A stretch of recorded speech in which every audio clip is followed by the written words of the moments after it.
తెలుపగా పార్థసారథిగా ధర్మ జయముకై కృష్ణ రూపమునావతరించెన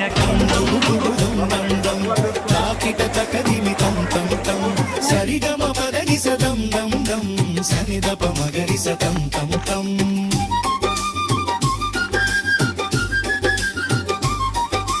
అహింస కరుణయు శాంతి మార్గమును ప్రపంచానికే బోధించుటకై